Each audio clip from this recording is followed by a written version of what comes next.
Hi guys, நான் உங்கள் Esther Ashok. S, நாளைக்கு மே 4 எல்லாரும் எதிர்பார்த்த எலெக்ஷன் ரிசல்ட். ஸோ எஸ், ரொம்பவே எக்ஸைட்மெண்ட்டோட கொஞ்சம் நர்வஸோடையுமே இருக்காங்க எல்லாருமே.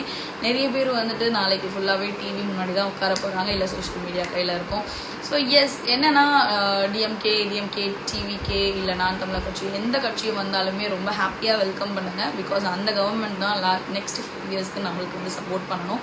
ஸோ எதையுமே நம்ம வந்து நெகட்டிவிட்டி ஸ்ப்ரெட் பண்ண வேண்டாம். எந்த ஒரு கட்சியும் வந்தாலுமே அதை பாசிட்டிவாக அதை எடுத்துக்கோங்க. லைக் எப்படி சொல்கிறது அப்படின்னா, நம்ம ஒரு மாற்றம் வேணும் அப்படின்றது தான் பார்த்தோம். அந்த மாற்றத்தை இந்த 2026 எலெக்ஷன்லேயே நம்ம நிறைய பேர் பார்த்துருப்போம். ஏன்னா நம்ம வந்து சில பேர் வந்து ஓட்டிங் போடுறதுக்கே வந்து ஓட்டு தானே, லீவ் கொடுத்துருப்பாங்க, ஓட்டு தானே எதுக்கு போகணும், வீட்டில் அன்றைக்கி ரெஸ்ட் எடுக்கலாம் அப்படின்ட்டு இருப்போம். சில பேர் வந்துட்டு அப்ராட்ல இருந்து வரணும். ஆனால் இந்த வாட்டி பார்த்தீங்கன்னா அப்ராட்லேருந்து வந்தவங்க வீடியோஸ்லாம் போட்டிருந்தாங்க, இங்கே இருந்தவங்க வயசானவங்க இருந்தாலும் போய் ஓட்டு போட்டிருந்தாங்க. ஸோ இதுவே ஒரு பெரிய சேஞ்ச் தானே கண்டிப்பாக. ஏன்னா இது வந்து இதுக்கு முன்னாடி இந்த மாதிரிலாம் இல்லைல்ல, நிறைய ட்ரெஸ் கோட்ஸ் பார்த்தோம்.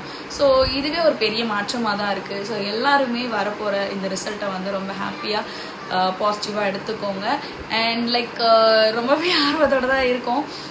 அப்போது புதிய கட்சி ஆட்சியை பிடிக்குதா, பழைய கட்சி மீண்டும் ஆட்சியில் உட்காருதான்றது நாளைக்கு தான் தெரிய வரும். So wait for it.